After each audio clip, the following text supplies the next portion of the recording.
Hello and welcome to Sleep Cove, with me, Christopher Fitton, the place to come for a great night's sleep. Please listen to this recording in a place where you can safely go to sleep. Hi everyone, I hope everyone is having a fantastic, stress-free week. I've asked my supporters on Patreon what they would like to hear in the next episode, and I thought this was a really interesting idea. So thanks to Leah, a long-time Patreon supporter, who came up with this idea for the history of candle making. And let's begin. Firstly, what is the definition of a candle? A candle is an ignitable wick embedded in wax or another flammable solid substance such as tallow that provides light and in some cases a fragrance. A candle can also provide heat or a method of keeping time. A person who makes candles is traditionally known as a chandler. Various devices have been invented to hold candles, from simple tabletop candlesticks, also known as candle holders, to elaborate candelabra and chandeliers.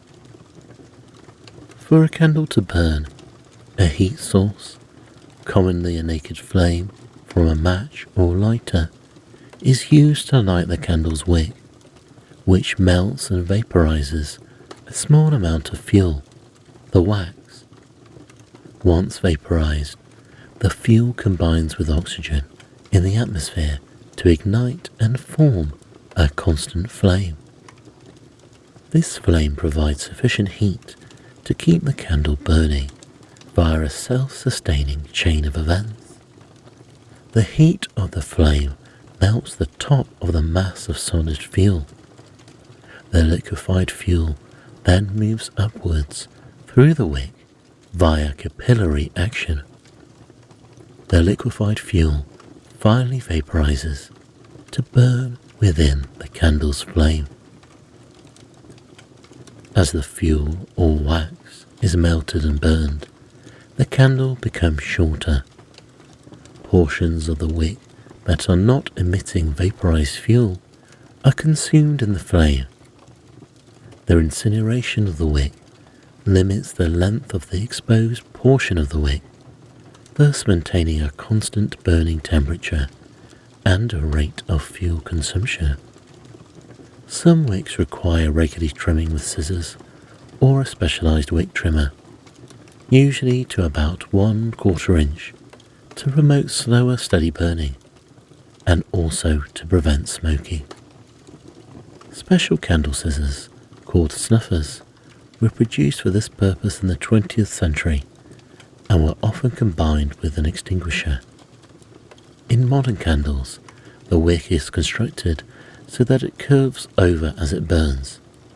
This ensures that the end of the wick gets oxygen and is then consumed by fire. A self-trimming wick. The history of candle making. Candle making was developed independently in many places throughout history. Dipped candles made from tallow were made by the Romans beginning about 500 BCE. Evidence for candles made from whale fat in China dates back to the Han Dynasty, 221 to 206 BCE. In India, wax from boiling cinnamon was used for temple candles. Candles were primarily made from tallow and beeswax in ancient times, but had been made from sperm whales, purified animal fats, and paraffin wax in recent centuries. Antiquity. The early Greeks used candles on moon-shaped cakes of some sort to honor the goddess Artemis' birth on the 6th day of every lunar month. The tradition of putting candles on birthday cakes for common mortals might be traceable to this custom. but cakes with any resemblance to modern-day Western birthday cakes only arose about 1600 in Europe. Romans began making dipped candles from tallow beginning around 500 BCE, while oil lamps were the most widely used source of illumination in Roman Italy. Candles were common and regularly given as gifts during the Saturnalia. The mausoleum of Queen Shai Hung contained candles made from whale fat. The word Zuu was also used as candle during the Warring States of 403 to 221 BCE. Some excavated bronze wares from that era feature a briquette thought to hold a candle.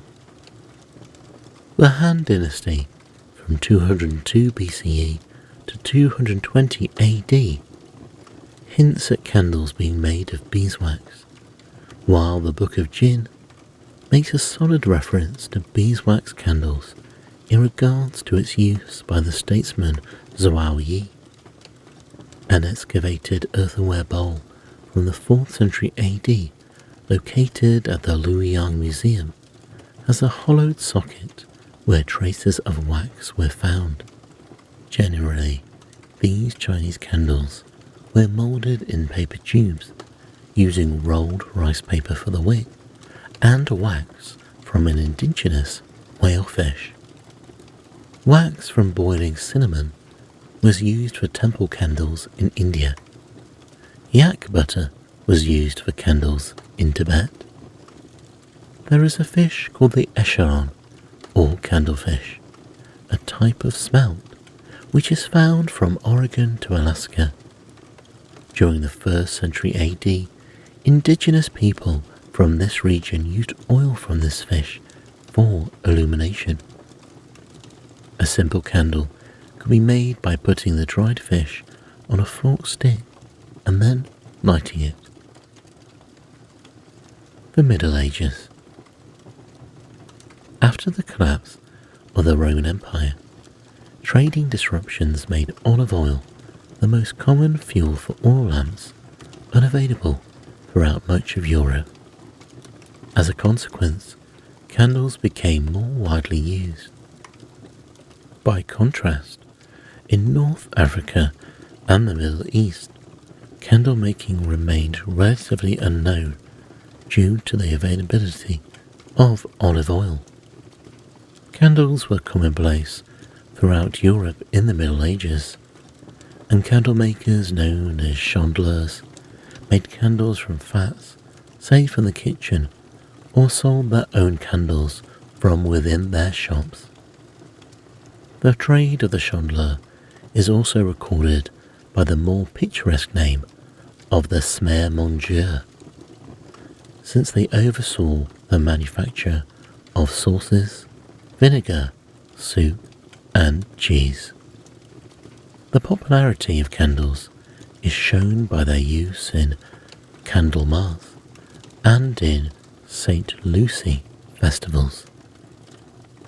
Tallow fat from cows or sheep became the standard material used in candles in Europe. The unpleasant smell of tallow candles is due to the glycerin they contain. The smell of the manufacturing process was so unpleasant that it was banned by ordinance in several European cities. Beeswax was discovered to be an excellent substance for candle production without the unpleasant odour, but remained restricted in use for the rich and for churches and royal events due to their great expense. In England and France, candle making had become a guild craft by the 13th century. The Tallow Chandlers' Company of London was formed in 1300 in London, and 1456 was granted a coat of arms. The Wax Chandlers' Company existed prior to 1330 and acquired its charter in 1484. By 1415, tallow candles were used in street lighting.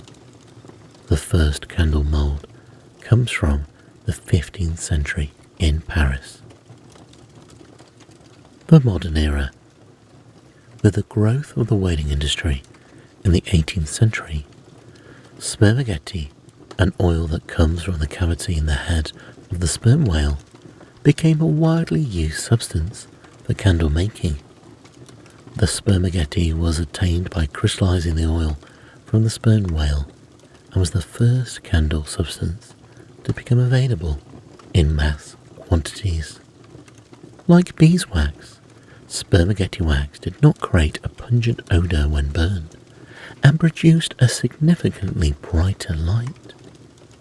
It was also harder than either tallow or beeswax, so it would not soften or bend in the summer heat. The first standard candles were made from spermageti wax. By 1800, an even cheaper alternative was discovered. Colza oil, derived from Berisca campestris, and a similar oil derived from rapeseed, yielded candles that produced clear, smokeless flames. The French chemist Michel Eugène Chevreul and Joseph Louis Gay-Lussac painted stearine in 1825. Like tallow, this was derived from animals, but had no glycerine content. Industrialization. The manufacture of candles became an industrialized mass market in the mid-19th century. In 1834, Joseph Morgan, a pewterer from Manchester, England, patented a machine that revolutionized candle making. It allowed for continuous production of molded candles by using a cylinder with a movable piston to eject candles as they solidified. This more efficient, mechanized production produced about 1,500 candles per hour. According to his patent, with 3 men and 5 boys, the machine will manufacture 2 tons of candles in 12 hours. This allowed candles to become an easily affordable commodity for the masses. At this time, candle makers also began to fashion wicks out of tightly braided, rather than simply twisted, strands of cotton. This technique made wicks curl over as they burn, maintaining the height of the wick and therefore the flame.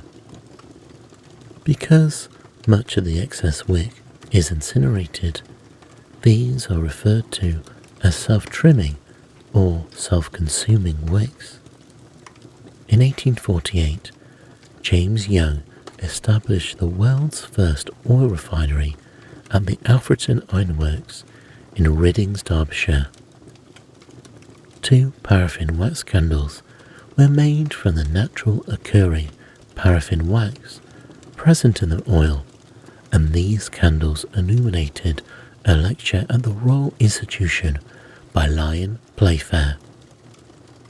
In the mid-1850s, James Young succeeded in distilling paraffin wax from coal and oil shales at Bathgate in West Lothian, and developed a commercially viable method of production. The paraffin wax was processed by distilling residue after the crude petroleum was refined. Paraffin could be used to make inexpensive candles of high quality. It was a bluish white wax. It burned cleanly and left no unpleasant odour, unlike tallow candles. A drawback to the substance was that early coal and petroleum-derived paraffin waxes had a very low melting point. The introduction of stearine, discovered by Michel Eugène Chevreul, solved this problem. Stearine is hard and durable, with a convenient melting range of 54 to 72.5 degrees Celsius. By the end of the 19th century, most candles being manufactured consisted of paraffin and stearic acid. By the 19th century, Price's Candles, based in London, was the largest candle manufacturer in the world. The company traced its origins back to 1829, when William Wilson invested in 1,000 acres of coconut plantation in Sri Lanka. His aim was to make candles from coconut oil. Later he tried palm oil from palm trees. An accidental discovery swept all his ambitions aside when his son George Wilson, a talented chemist, distilled the first petroleum oil in 1854. George also pioneered the implementation of the technique of steam distillation, and was thus able to manufacture candles from a wide range of raw materials, including skin fat, bone fat, fish oil, and industrial greases. In America, Syracuse, New York, there developed a global center for candle manufacturing from the mid-19th century. Manufacturers included Will and Balmer, Mac Miller, Mensch Cruiser, and Cathedral Candle Company. The decline of the candle industry.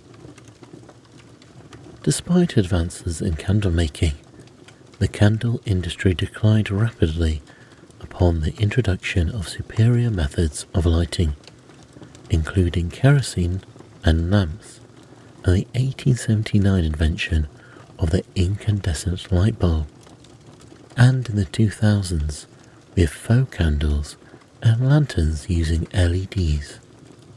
From this point on, candles came to be marketed as more of a decorative item.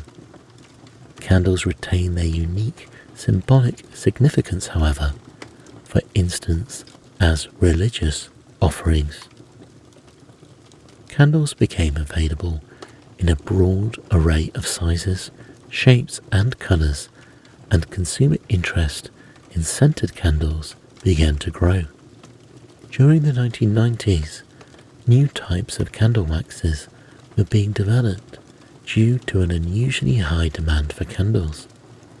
Paraffin, a byproduct of oil, was quickly replaced by new waxes and wax blends due to rising costs. Candle manufacturers looked at waxes such as soy, palm, and flaxseed oil, often blending them with paraffin in hopes of getting the performance of paraffin with the price benefits of the other waxes. The creation of unique wax blends, now requiring different fragrance chemistries and loads, placed pressure for innovation on the candle wick manufacturing industry to meet performance needs with the often tougher to burn formulations. In the developed world today, candles are used mainly for their aesthetic value and scent, particularly to set off a soft, warm, or romantic ambience. They're used for emergency lighting during electrical power failures and for religious or ritual purposes. Other uses.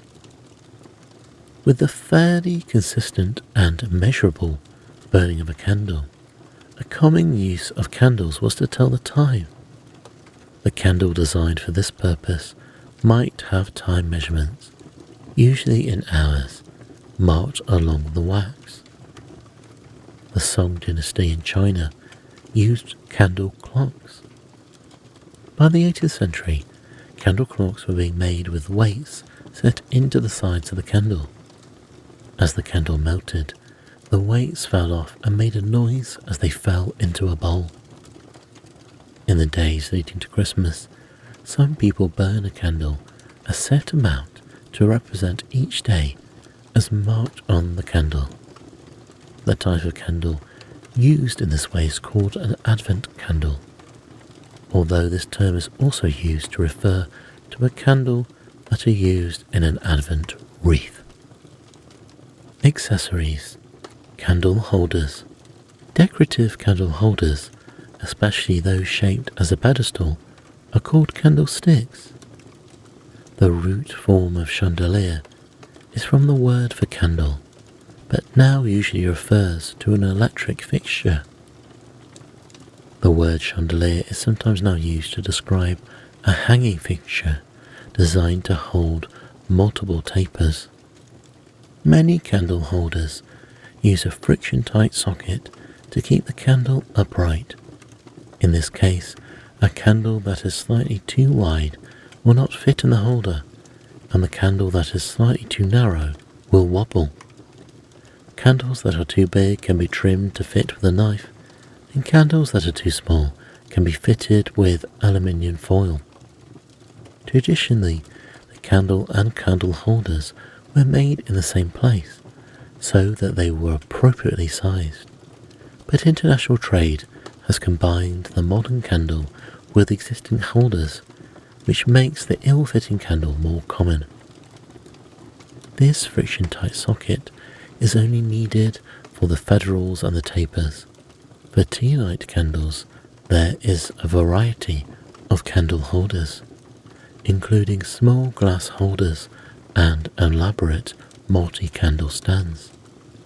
The same is true for votives. Wall sconces are available for tea light and votive candles. For pillar-type candles, the assortment of candle holders is broad. A fireproof plate, such as a glass plate or small mirror, can be a candle holder for a pillar-style candle. A pedestal of any kind, with the appropriately sized fireproof top, is another option. A glass bowl with a large flat bottom and tall, mostly vertical curved sides is called a hurricane.